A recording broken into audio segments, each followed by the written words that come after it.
Friends, welcome back to my channel. So ಎಲ್ಲರೂ ಹೇಗಿದ್ದೀರಾ? ನಾನು ಕೂಡ ಚೆನ್ನಾಗಿದ್ದೀನಿ. ಸೊ ಇವತ್ತು ನಿಮಗೆಲ್ಲರಿಗೂ ಥ್ಯಾಂಕ್ಸ್ ಹೇಳಬೇಕು. ಯಾಕೆಂದರೆ ನಂದು 2 ಡೇಸ್ ಆಯಿತು, ಮೋನೋ ಚಾನಲ್ ಆಯಿತು. ಸೊ ಮಾನಿಟೇಷನ್ ಕೂಡ ಆಯಿತು. ಸೊ ನಿಮ್ಮೆಲ್ಲರ ಆಶೀರ್ವಾದದಿಂದ ನನ್ನ ಮೋನೋ ಚಾನಲ್ ಆಗೋಯಿತು. So thank you so much. ನಿಮಗೆಲ್ಲರಿಗೂ ನಂಗೆ ಸಪೋರ್ಟ್ ಮಾಡಿ ಇಲ್ಲಿವರೆಗೂ ಮೋನೋ ಆಗೋ ಥರ ಮಾಡಿದ್ದೀರಾ. ಮಾನಿಟೇಷನ್ ಕೂಡ ಆಯಿತು ನಿಮ್ಮೆಲ್ಲರ ಸಪೋರ್ಟಿಂದ. ಸೊ ಎಲ್ಲರಿಗೂ ಕೂಡ ಕೃತಜ್ಞತೆ ಹೇಳ್ತಾ ಇದ್ದೀನಿ. ಸೊ ಹೀಗೆ ಮುಂದೆ ಕೂಡ ನನಗೆ ಹೀಗೆ ಸಪೋರ್ಟ್ ಮಾಡಬೇಕು. ನಿಮ್ಮೆಲ್ಲರ ಸಪೋರ್ಟ್ ನಮ್ಗೆ ಮುಂದೆ ಕೂಡ ತುಂಬ ಬೇಕು. ಇಷ್ಟು ದಿನ ಸಪೋರ್ಟ್ ಮಾಡಿರೋದಕ್ಕಿಂತ ಹೆಚ್ಚಾಗಿ ಇನ್ಮೇಲೆ ಬೇಕಾಗುತ್ತೆ.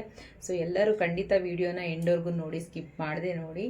ಸೊ ಎಲ್ಲರೂ ಕೂಡ ವಿಡಿಯೋ ನೋಡಿ, ಹಾಗೆ ಅಡುಗೆಗಳು ಮಾಡ್ಕೊಳ್ಳಿ. ಏನಾದರೂ ಇದ್ದರೆ ಕಮೆಂಟ್ ಹಾಕಿ, ತಪ್ಪು ಸರಿ ಇದ್ದರೆ ಸರಿ ಮಾಡಿ. ಸೊ ಥ್ಯಾಂಕ್ ಯು ನೋಡಿ. ನಾನಿಲ್ಲಿ ಒಂದು ಅರ್ಧ kg ಬೆಂಡೆಕಾಯಿ ತೊಗೊಂಡಿದ್ದೀನಿ. ತುಂಬ ಎಳೆಯದು, ತುಂಬ ಚೆನ್ನಾಗಿದೆ ನೋಡಿ. ಈ ರೀತಿ ತುಂಬ ಚೆನ್ನಾಗಿದೆ, ಎಳೆಯದು. ಸೊ ಈ ರೀತಿ ಇದ್ದರೆ ತುಂಬ ಚೆನ್ನಾಗಿರುತ್ತೆ. ಏನಾದರೂ ಕರಿ ಆಗಲಿ, ಗ್ರೇವಿ ಆಗಲಿ, ಏನೇ ಮಾಡೋದು ತುಂಬ ಚೆನ್ನಾಗಿರುತ್ತೆ. ಸೊ ಮಕ್ಕಳಿಗೆ, ದೊಡ್ಡವ್ರಿಗೆ ಎಲ್ಲರಿಗೂ ಇಷ್ಟ ಆಗುತ್ತೆ. ಬಟ್ ಏನಂದರೆ ಕೆಲವು ಜನ ತಿನ್ನೋದಿಲ್ಲ. ಬೆಂಡೆಕಾಯಿ ಅಂದರೆ ಬೇಡ ಅನ್ನೋ ಥರ ಫೀಲ್ ಮಾಡ್ತಾರೆ. ಸೊ ಮಾಡೋ ರೀತಿ ಆ ಥರ ಇರುತ್ತೆ. ಸೊ ಈ ರೀತಿ ಮಾಡಿಕೊಡಿ. ತಿನ್ನದೇ ಇರೋರು ಕೂಡ ತಿಂತಾರೆ, ಇಷ್ಟಪಟ್ಟು ತಿಂತಾರೆ. 1 ಟೈಮ್ ಅಲ್ಲದೆ ಇದ್ದರೆ 2 ಟೈಮ್ ತಿಂತಾರೆ, ಅಷ್ಟು ಚೆನ್ನಾಗಿರುತ್ತೆ. ಒಂದು ಸರಿ ಟ್ರೈ ಮಾಡಿ ನೋಡಿ. ಮಾಡೋದು ಹೇಗೆ ಅಂತ ನೋಡೋಣವಾ? ಇದೆಲ್ಲ ನೀಟಾಗಿ ನಾನು ತೊಳೆದ್ಬಿಟ್ಟು ನೀಟಾಗಿ ವೆಟ್ಟು ಬಟ್ಟೆಯಲ್ಲಿ ನೀಟಾಗಿ ಒರೆಸಿಟ್ಕೊಂಡಿದ್ದೀನಿ. ಸೊ ನೀಟಾಗಿ ನಾವು ಕಟ್ ಮಾಡ್ಕೊಳ್ಳೋಣ. ನೋಡಿ, ನಾನು ಇಲ್ಲಿ ಮೇಲೆ ಸ್ವಲ್ಪ, ಕೆಳಗಡೆ ಸ್ವಲ್ಪ ತೆಗೆದುಬಿಟ್ಟು ಒಂದು ಈ ಸೈಜಿಗೆ ತೊಗೋತಾ ಇದ್ದೀನಿ. ಎಲ್ಲ ಒಂದೇ ಸೈಜಿಗೆ ತೊಗೊಂಡ್ರೆ ತುಂಬ ಚೆನ್ನಾಗಿರುತ್ತೆ ಕರಿ. ನೋಡಿ, ಈ ರೀತಿ ತುಂಬ ಟೇಸ್ಟಿಯಾಗಿರುತ್ತೆ. ಎಲ್ಲರೂ ಇಷ್ಟಪಟ್ಟು ತಿಂತಾರೆ. ಫ್ರೆಂಡ್ಸ್, ಮಾಡ್ಕೊಳ್ಳಿ, ಯಾರು ಮಿಸ್ ಮಾಡಿದೆ. ಎಲ್ಲರೂ ಟ್ರೈ ಮಾಡಿ ಒಂದ್ಸರಿ. ಡಿಫ್ರೆಂಟಾಗಿ ಒಂದೊಂದು ಟ್ರೈ ಮಾಡ್ತಾ ಇರಬೇಕು. ಈ ರೀತಿ ಕಟ್ ಮಾಡ್ಕೊಳ್ಳಿ. ಎಲ್ಲದನ್ನು ಹೀಗೆ ಕಟ್ ಮಾಡೋಣ. ಈಗ ನೋಡಿ, ನಾನೆಲ್ಲ ಕಟ್ ಮಾಡಿ ಇಟ್ಕೊಂಡಿದ್ದೀನಿ. ಈ ರೀತಿ ನೀಟಾಗಿ ಕಟ್ ಮಾಡಿಕೊಂಡ್ರೆ, ಇಲ್ಲದೇ ಇರೋ ಥರ ನೀಟಾಗಿ ಒರೆಸ್ಕೊಂಡು ಡೈ ಕ್ಲಾತಲ್ಲಿ ಒರೆಸ್ಕೊಂಡ್ರೆ ಒಂಚೂರು ಕೂಡ ರೋಳೆ ಬರೋದಿಲ್ಲ. ನೀವು ವೆಟ್ಟಿದ್ದಾಗಲೇ ಕಟ್ ಮಾಡಿದ್ರೆ ಅದು ಫುಲ್ಲು ಅಂಟಂಟು ರೋಳೆ ಬರುತ್ತೆ. ಈಗ ಇದನ್ನು ಫ್ರೈ ಮಾಡ್ಕೊಳ್ಳೋಣ. ಈಗ ನಾನೊಂದು ಬಾಣಲೆ ಇಟ್ಕೊಂಡಿದ್ದೀನಿ. ಸ್ವಲ್ಪ ಬಿಸಿ ಆಗಲಿ, ನೀರಿದ್ದಾಗಲೇ ಹಾಕಬೇಡಿ. ಈಗ ಹಾಕ್ಕೊಳ್ಳೋಣ. ಈ ಸ್ಟವ್ಗಳಂತೂ ಏನಾದರೂ ಒಂದು ಮಾಡಿದಾಗ, ಏನಾದರೂ ಒಂದು ಬರ್ನಲ್ಲೋ ಅದೋ ಇದೋ ಹೋಗ್ಬಿಡ್ತು ಅಂದರೆ ಎಷ್ಟು ಕಷ್ಟ ಆಗಿಬಿಡುತ್ತೆ ಕುಕ್ಕಿಂಗ್ ಮಾಡೋಕ್ಕೆ. ನನಗಂತೂ ನೆನ್ನೆ ಸ್ವಲ್ಪ ಆಯಿಲ್ ಚೆಲ್ಲಿತ್ತು, ಬರ್ನಲ್ಲೇ ಫುಲ್ ಹೋಗಿಬಿಟ್ಟಿದೆ. ಅದೇ ದೊಡ್ಡ ಸ್ಟವ್ ನನಗೆ ಚೆನ್ನಾಗಿ ಉರಿಯೋದು, ಅದೇ ಹೋಗಿಬಿಟ್ಟಿದೆ. ಈಗ ಚಿಕ್ಕದಾಗಿ ಬರೋದು ಮಾತ್ರ ಆನಲ್ಲಿದೆ. ಸೊ ಇದರಲ್ಲಿ ಮಾಡೋ ಅಷ್ಟರಲ್ಲಿ ಎಷ್ಟೊತ್ತಾಗುತ್ತೋ ನನ್ನ ಅಡುಗೆ ಇವತ್ತು. ಸೊ ಎಲ್ಲ ಇದನ್ನು ಹಾಕ್ಕೊಂಡಿದ್ದೀನಿ. ಹಾಗೆ 1 ಟೇಬಲ್ ಸ್ಪೂನಷ್ಟು ಆಯಿಲ್ನ ಸೇರಿಸ್ಕೊಳ್ಳಿ. ಜಾಸ್ತಿ ಏನು ಬೇಡ, 1 ಟೇಬಲ್ ಸ್ಪೂನ್ ಆದರೆ ಸಾಕು. ಸ್ವಲ್ಪ ಸಾಲ್ಟ್ ಕೂಡ ಸೇರಿಸ್ಕೊಳ್ಳೋಣ.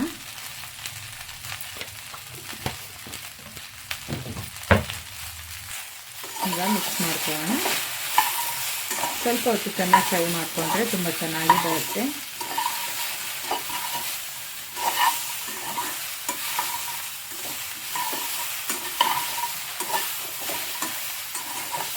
ವಿಡಿಯೋ ಮಾಡೋದು ಇದೆಲ್ಲ ಎಷ್ಟು ಕಷ್ಟ ಆಗುತ್ತಾ ಫ್ರೆಂಡ್ಸ್. ಯೂಟ್ಯೂಬ್ಗೆ ವಿಡಿಯೋ ಮಾಡೋದು ಅಷ್ಟು ಸುಲಭ ಅಲ್ಲ. ಅದರಲ್ಲೂ ರೀಚ್ ಆಗೋದಿದೆಯಲ್ಲ, ಅದು ಇನ್ನೂ ತುಂಬ ಕಷ್ಟ. ನೋಡಿ, ಇದಾಗಿದೆ. ಈಗ ಸ್ಟವ್ನ ಆಫ್ ಮಾಡ್ಕೊಳ್ಳೋಣ. ಬಾಣಲೆ ಇಟ್ಕೊಂಡಿದ್ದೀನಿ. ಇವಾಗ ಇದಕ್ಕೆ ಸ್ವಲ್ಪ ಆಯಿಲ್ನ ಈಗ ಬಿಸಿಯಾಗಿದೆ, ಆಯಿಲ್ನ ಸೇರಿಸ್ಕೊತಾ ಇದ್ದೀನಿ. ಸ್ವಲ್ಪ ಈ ಥರ ಗ್ರೇವಿಗಳಿಗೆ ಸ್ವಲ್ಪ ಆಯಿಲ್ ಜಾಸ್ತಿ ಇರಬೇಕು, ಚೆನ್ನಾಗಿರುತ್ತೆ. ಸ್ವಲ್ಪ ಬಿಸಿಯಾಗಲಿ. ಈಗ ಸ್ವಲ್ಪ ನಾವು ಸಾಸಿವೆ ಹಾಕ್ಕೊಳ್ಳೋಣ.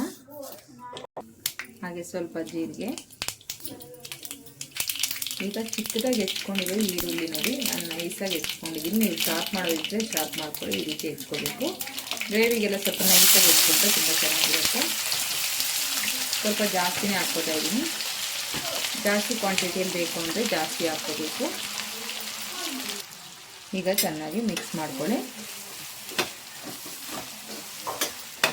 ಸ್ವಲ್ಪ ಆನಿಯನ್ ಜಾಸ್ತಿ ಇದ್ದರೆ ತುಂಬ ಚೆನ್ನಾಗಿರುತ್ತೆ. ಬೇಕಾದ್ರೆ ನೀವು ಸ್ವಲ್ಪ ಪೇಸ್ಟ್ ಮಾಡಿ ಕೂಡ ಹಾಕ್ಕೋಬೋದು. ನಾನು ಆನಿಯನ್ ಹಾಗೆ ಹಾಕ್ತಾಯಿದ್ದೀನಿ, ಕಟ್ ಮಾಡ್ಕೊಂಡು ನೈಸಾಗಿ.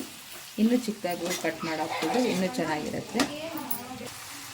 ಈಗ ಸ್ವಲ್ಪ ಕರಿಬೇವನ್ನ ಹಾಕ್ಕೊಳ್ಳೋಣ. ಕರಿಬೇವು ಈ ಟೈಮಲ್ಲಿ ಹಾಕ್ಕೊಳ್ಳಿ, ಒಳ್ಳೆ ಫ್ಲೇವರ್ ಕೊಡುತ್ತೆ. ಸ್ವಲ್ಪ ಕಲರ್ ಚೇಂಜ್ ಆಗಲಿ.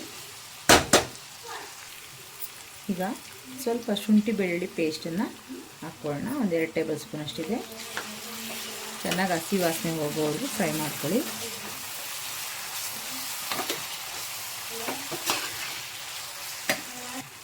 ಈಗ ಸ್ವಲ್ಪ ಅರಿಶಿನ ಪುಡಿ ಹಾಕ್ಕೊಳ್ಳೋಣ. ಈಗ ಸ್ವಲ್ಪ ಗರಂ ಮಸಾಲ ಹಾಕ್ಕೊಳ್ಳೋಣ. ಈಗ ಮಿಕ್ಸ್ ಮಾಡ್ಕೊಳ್ಳೋಣ. ಕ್ಲಿಯರಾಗಿ ಕಾಣಿಸ್ತಾ ಇದೆಯೋ ಇಲ್ಲೋ ಗೊತ್ತಾಗ್ತಿಲ್ಲ ನನಗೆ, ಯಾಕೆಂದರೆ ಇದು ಒಂದು ಸ್ಟವ್ ನಮಗೆ ಇದಾಗಿಬಿಟ್ಟಿದೆ, ಸ್ವಲ್ಪ ಅಷ್ಟು ಬೆಳಕು ಬರ್ತಿಲ್ಲ ಅನ್ನೋ ಫೀಲ್ ಬರ್ತಿದೆ ನನಗೆ.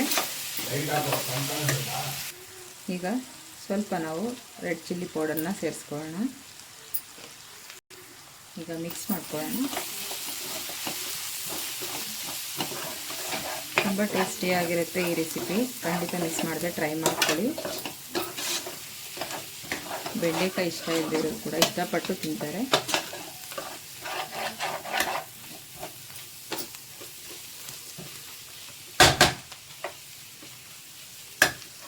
ನಾನು ಒಂದು 3 ಟೊಮೆಟೊ ಪ್ಯೂರಿ ಮಾಡ್ಕೊಂಡಿದ್ದೀನಿ ನೋಡಿ.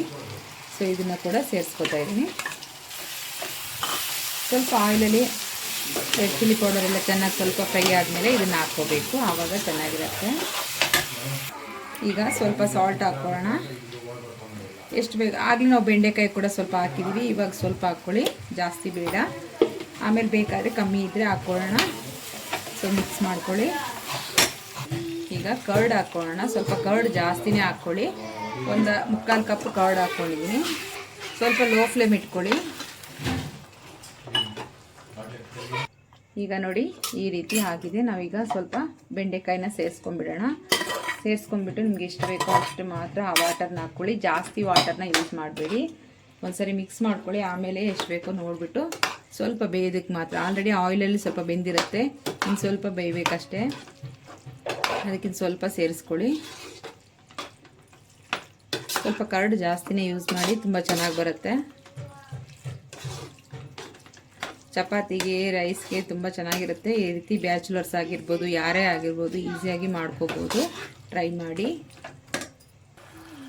ನೋಡಿ. ಈಗ ಈ ರೀತಿ ಇದೆ, ಸ್ವಲ್ಪ ಆಯಿಲೆಲ್ಲ ಬಿಟ್ಕೋತಾ ಇರುತ್ತಲ್ವ. ಸೊ ನಾವು ಈ ಟೈಮಲ್ಲಿ ಸ್ವಲ್ಪ ನೀರನ್ನ ಸೇರಿಸ್ಕೊಳ್ಳೋಣ. ಸ್ವಲ್ಪ ಬೇಯಬೇಕು. ಈಗ ನಾನು 1 ಕಪ್ ಅಷ್ಟು ನೀರು ಸೇರಿಸ್ತಾ ಇದ್ದೀನಿ. ನೋಡಿಕೊಂಡು ಸೇರಿಸ್ಕೊಳ್ಳಿ, ಎಷ್ಟು ಬೇಕೋ ಅಷ್ಟು.